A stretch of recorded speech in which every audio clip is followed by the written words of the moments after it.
Okay, I'm trying to use a new software, OBS, again. So if the audio is a little bit off or the visuals are not great, please bear with me. I'm doing this so people who do watch the videos can actually follow along. Feel free to pause at any point if you want to get any of these screenshots or anything. With that being said, I'm Ryan Taylor, Moncton Realtor, and let's just get into the March statistic recap. I'm going to start with Northern New Brunswick. So last month, Northern New Brunswick actually was the hottest real estate market if you're going by sale to new listing ratio in the province.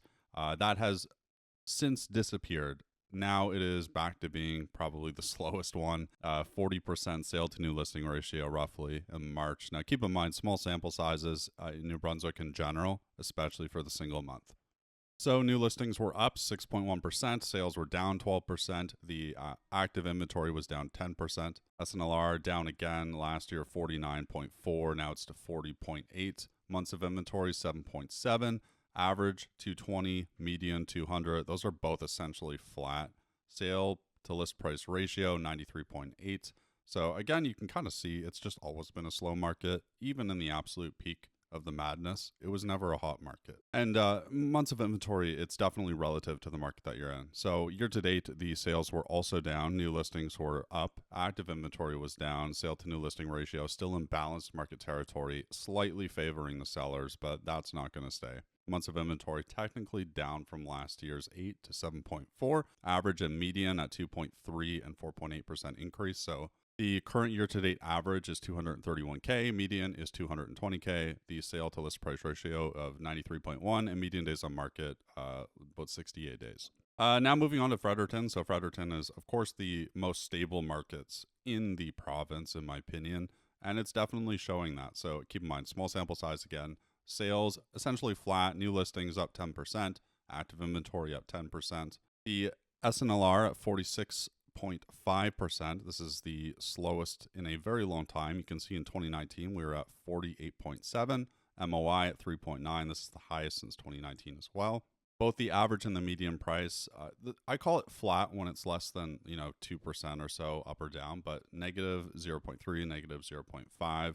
Still a very stable market. Average and the median of 360, 369. The SLPR at 99.4, median days on market 22. So still a very healthy and stable market. This is actually one that does favor, at least for the month of March, favors the buyers a little bit. Not a buyer's market. That needs to be under 40%, but certainly more of a balanced favoring the buyer than the seller. All right, now year to date, so the sales were down about 0.5%. New listings were up 7.3. Active inventory is up 7%. The SNLR, it's down from 57 to 53, and that is still a balanced market that does technically favor the sellers a little bit, although if you look at the month of March, the trajectory is going down.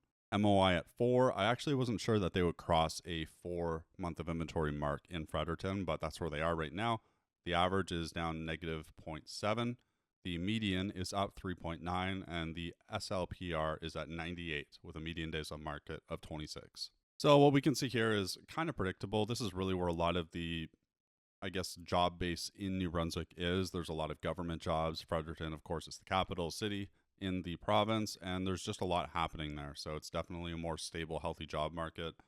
You have CFB Gagetown, which has the best performing rental market if you're going off CMHC data from 2015 or 2025, sorry. And there is a lot of forestry jobs and union jobs around there. All right, now going on to St. John. So St. John did take a little bit of a beating, but it's actually performing better than the rest of the province for the month of March. The sales were down. New listings were also down, both about 5%. Active inventory is up 1.2. The SNLR is at 51, so about what it was last year and only slightly worse than 2019. MOI sitting at 4.1, that is up. It continues to go up. The average and the median price, 366, 347. Those are essentially flat, like median's up a little bit. Average is more or less flat. The SLPR at 102.9. So as you can see here, it's been a very hot few years of SLPR. You basically have to go over asking on almost everything in St. John. Median days on market, very consistent, 20 to 21 and 22 over the last 2 years. Now it's at 21 again. So this is definitely quite stable. Sales activity. So this is year to date. These sales were down almost 10%. New listings up 2%. The active inventory is up 4%. The The SNLR was at 57.5. So that SNLR is not as bad as 2019, but certainly worse than the last few years. MOI at 4.4, again, pretty high. The average and the median. So the average was down 3.7, the median was up 3.5. Currently, they sit at 355 and 341, respectively. The SLPR at 101.7, so more of the same here. It's a market that's been pretty competitive. So that's the other regions. Now we're going to go to Moncton, of course, the region I know the best. So just for the month of March, the SNLR was at 48, which is technically better than last March, but not by much. The MOI at 4.9, average and median 367, 352. Those are both down 6%.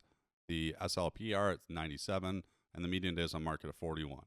This is definitely a market that is slowing down pretty quick. It actually was almost going to look worse, but we had a decent amount of sales hit over the last week of the month.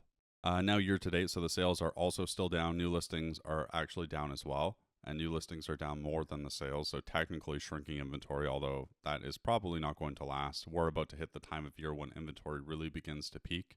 Active inventory already up 8.2% from last year. The SNLR at 55, technically better than last March year to date, but still, pretty bad when you look at the last few years. It's significantly worse than 2019. MOI of 5, that is quite high already. Usually MOI should not be this high. Usually you'll get a lot of, sales expirations and not a lot of new listings just yet. New listings only really begin to hit the market like April, May. June is usually when it peaks, June, July.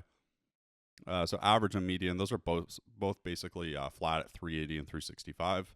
And I'm going to just skim through this here. So the detached, the data is pretty small, but as you can see here, the detached year-to-date data, 12.2% decline in sales activity, new inventory also down. So weird stuff happening. Semi-detached, we're going to look at that too. Very small sample size, as you can see here. A very small sample size. But as of right now, if you're trying to sell a semi, sell it now. I'm still seeing some of these semi splits go for ridiculous prices. I would definitely sell it if you own one. And I would not buy one if you're looking to buy one. I would buy almost anything else. Yeah, so that basically is the recap. One thing I will say is that if you do plan to buy, lock in your fixed rate early. I am not a big fan of variable. If you're doing a variable mortgage, you're basically trying to predict what the Bank of Canada is going to do, which means you're trying to predict what is going to influence Tiff Macklem and the Bank of Canada on their monetary policy. It's very, very risky. Right now, there's probably enough happening where inflation in oil and gas prices will likely cause upwards pressure on the core measures. The Bank of Canada, of course, uses core measures of inflation. It does not use headline inflation, but over time, high oil prices will begin to feed into the higher prices. This will begin to increase core measures. And I don't know when that would happen. I don't know how long it would take. I don't think it's a short-term thing. But I think if this conflict in the Middle East happens for another month or two, we could begin to see that show up in the core measures of inflation, maybe as soon as, a month or 2 months from now. Again, I'm not an expert in this sort of thing, so definitely just keep that in mind. Neither are any of the people trying to tell you to take these variable products, so just determine what's better for you. Is it worth saving 1% on your rate with the risk that it could go higher, or is it just safer and better for you to lock in a fixed rate at a rate that you're comfortable with on a house that you can afford? Just be careful out there with what you buy. And if you're buying in Moncton, I will say there are definitely some good deals showing up, and not all of them are getting a ton of activity early. So I've been saying this a little while now, be like a vulture. Do not try to just jump at every new listing that goes up. Try to give it like 10 to 15 days. There's a good chance that you might only be competing with one other person. And I definitely have noticed that the deals are much better once a property has been on the market for at least 10 to 15 days. Again, I'm Ryan Taylor. I work for Royal LePage Atlantic. My opinions are my own. They do not reflect the opinions of other members or affiliated organizations. Even though this is real estate advice, it might not be applicable to your situation, so contact a local qualified professional prior to making any decisions related to real estate or finance. Oh, okay. Thank you. I hope this is okay. And if you have any questions, please let me know. I look forward to covering this market as it starts to unfold over the next few months. Thanks.